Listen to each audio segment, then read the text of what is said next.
If no one existed to see the moon, would it still be there? Science says yes.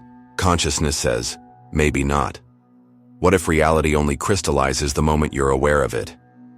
In this video, you'll uncover how the physical world depends on your perception to even exist. From ancient mystics to quantum minds, we'll expose why your consciousness is the projector, not the observer, of your life. You'll walk through ancient philosophy, brain science, mystic visions, and emerge with a new sense of power, a spiritual clarity that doesn't just sound nice, it transforms your perception of reality.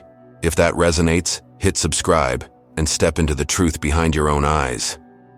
He crashed into silence, not just the silence of sand, but the silence of meaning.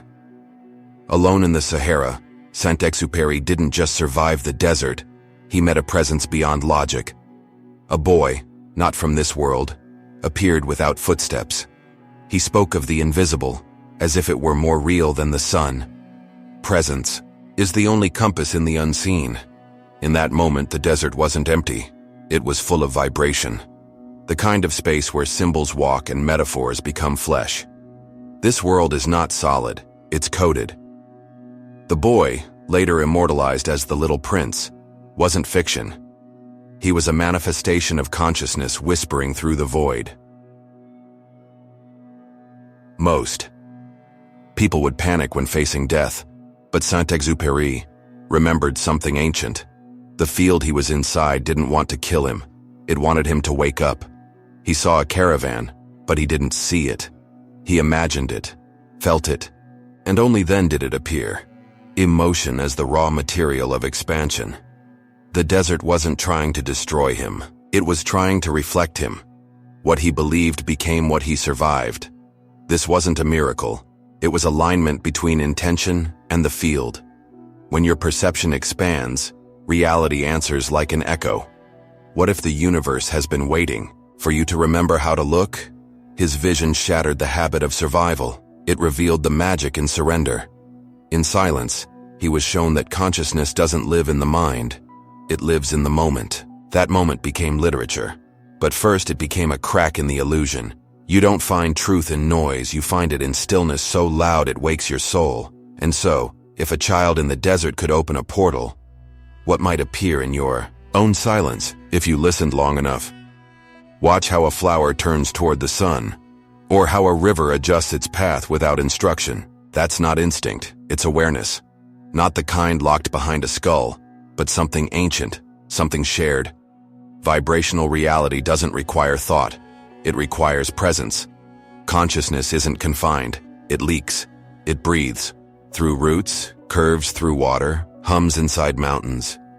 You've felt it, that eerie sense that the forest is watching you. Not with eyes, but with knowing. The collective unconscious is not a theory. It's the oldest language of nature. We were taught to believe only humans are conscious. But who taught us that? And why did we believe it? What if the wind was trying to tell us stories? What if the stars are memory in motion? We don't lack proof. We lack permission to feel beyond logic. Your brain is a beautiful receiver, but it is not the source. The source flows through all things, adjusting to emotion, energy, and intention. Hey, if you're starting to feel it too, share this with someone who forgot how to listen. So next time you walk barefoot on the earth, ask yourself, are you touching the ground, or is it touching you back? Reality isn't solid, it's repeated. What you call real is just what you've seen enough times to stop questioning. But repetition is not truth, it's hypnosis. And society is the hypnotist. We're not living in a world of objects. We're living in a web of agreements, nations, money, rules, identity. None of it exists outside collective belief. These aren't facts.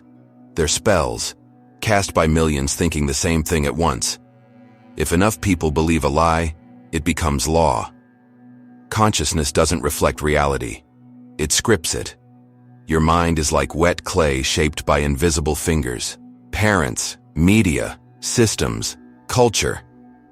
The result? A self that feels natural, but was designed. Nothing is more powerful then an idea everyone forgot was optional. If that hit different, drop a comment. What's the biggest illusion you once believed was real? But here's the twist. Just as belief created the illusion, belief can dissolve it. Unlearning is the new enlightenment, and remembering is rebellion. You're not trapped by reality, you're trapped by your loyalty to it. The world outside doesn't change until the stories inside collapse, and when they do, you'll see what was always there, behind the habit. Freedom begins the moment you doubt the script. Giordano Bruno didn't see stars, he saw thoughts, flickering across an infinite mind. For him, the cosmos wasn't a machine. It was a dream thinking itself into being. You are not in the universe. You are inside its imagination. And your own thoughts are part of that code. We're taught that matter is primary and thought is secondary. But what if it's reversed? What if reality is thought crystallized? Consciousness isn't a ghost writing reality. It's the pen, the paper, the ink. The field is mental, and you are one of its pulses. Every mind is a node, a point in the holographic weave. When you think, you don't think alone. You vibrate into the network, and the network shifts. This is not mysticism, it's structure. Pause here. And if your mind's already spiraling deeper, leave a like to let the algorithm know you're awake.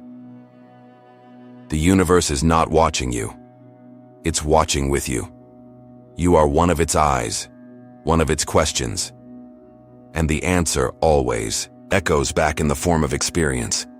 Reality doesn't reflect you. It becomes you. So if every thought is a stone tossed into the cosmic pool, what are you rippling into existence right now? What does it feel like to be a bat? That question shattered science. Because no matter how much we study the brain, we'll never touch the experience of being something else. That inner texture of being, that's qualia. And qualia is the crack where the divine leaks in. You can map neurons. You can track hormones. But you'll never decode the taste of mango or the color blue. Consciousness isn't a system. It's a sensation. The soul doesn't show up on scans. And yet, it's the only thing we're certain exists. We don't live in an external world. We live in a field shaped by sensation. Everything you think is outside is actually happening inside. The brain filters vibration into experience. Want to dive deeper into this hidden dimension? There's a message waiting for you in the card, one they didn't want Thoth to teach. Your perception isn't passive. It's architectural. You're not watching life go by. You're designing it with your attention. The universe you feel is more real than the one you can touch. So when someone asks, what is real? The better question is, who's the one feeling it? A teenage girl heard voices from angels, and armies followed. Joan of Arc didn't need proof. She had conviction. And conviction bends reality. Her faith wasn't a belief. It was a command. When your inner world becomes louder than the outer listens. The world didn't ask if she was right. It responded to her frequency. She didn't hallucinate a destiny. She declared it. This is the true nature of creation. Belief so strong it overrides the script. Reality isn't solid. It's submissive to will wrapped in fire. Her story wasn't about religion. It was about resonance. A teenage girl tuned into a signal beyond logic and changed history. This isn't mythology. It's mechanics. Focus plus emotion. Creation. If your belief has ever rewritten your path, send this to someone who needs to remember their own fire. We think belief is passive, but real belief is architecture. It carves paths where none existed. Joan didn't walk into battle. She walked into alignment. Destiny is not found, it's spoken into form. So if one soul with unwavering frequency can move armies, what might your unseen faith be constructing right now?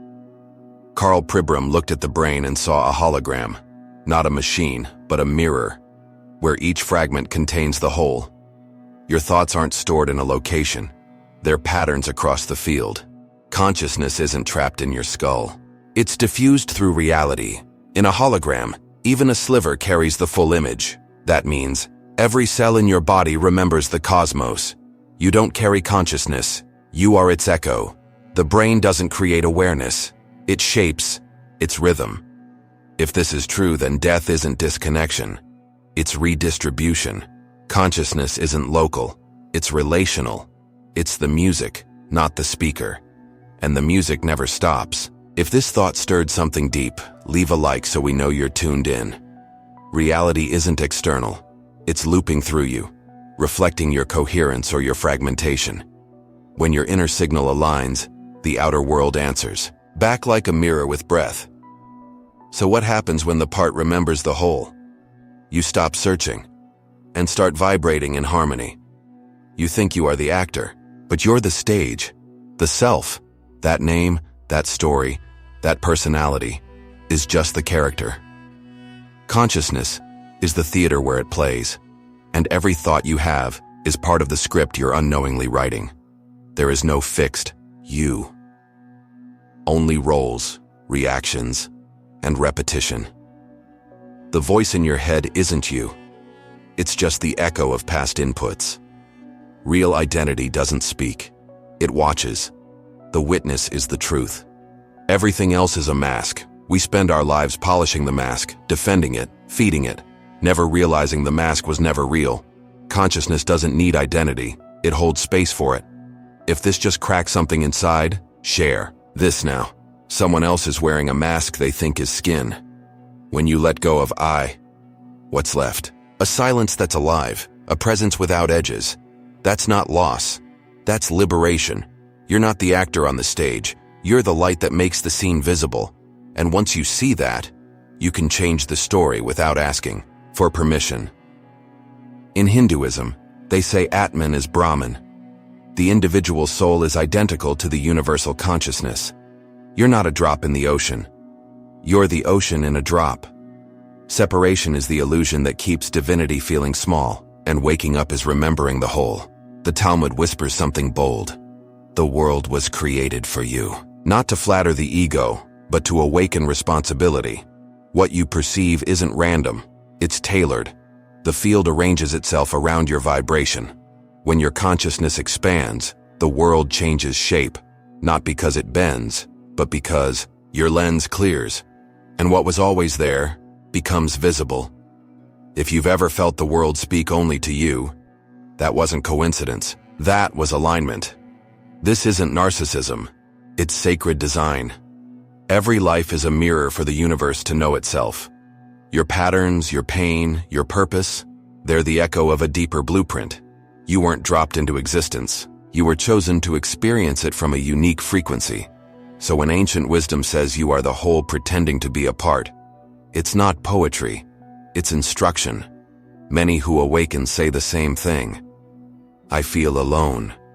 Not because they're isolated, but because the illusion of others shatters. When the veil lifts, all that remains is consciousness, and suddenly you realize, there's no one else here but you. This isn't despair, it's clarity. Everything you've ever touched, feared, or loved was shaped by your perception. The outside world? A dream your awareness keeps sculpting. Reality is not around you, it's inside your seeing. You become the only certainty. Not your body, not your past. Just this silent, burning presence that never leaves.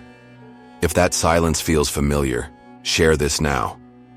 Someone else is walking through that same sacred loneliness. Mystics have danced around this fire for centuries. Alone, yet connected. Isolated, yet infinite. Because what we call the world is really consciousness playing hide and seek with itself. You were never looking out. You were looking in, through everything.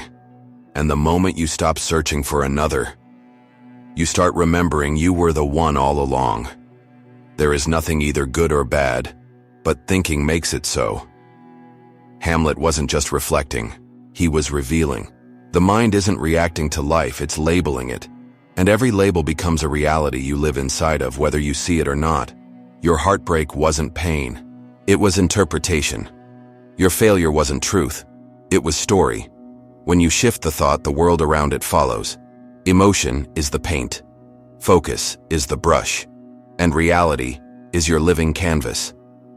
This is how people heal without medicine. Change, Careers overnight, love again after betrayal. The facts didn't change. The frame did. If this clicks for you, comment below. What story are you finally ready to rewrite? Your mind isn't just the lens, it's the projector.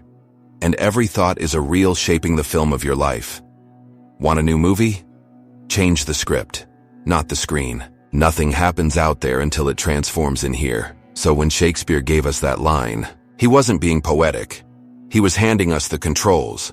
This isn't the destination. It's the hallway. Life isn't the end. It's the test. A trial of perception where every obstacle is a hidden doorway.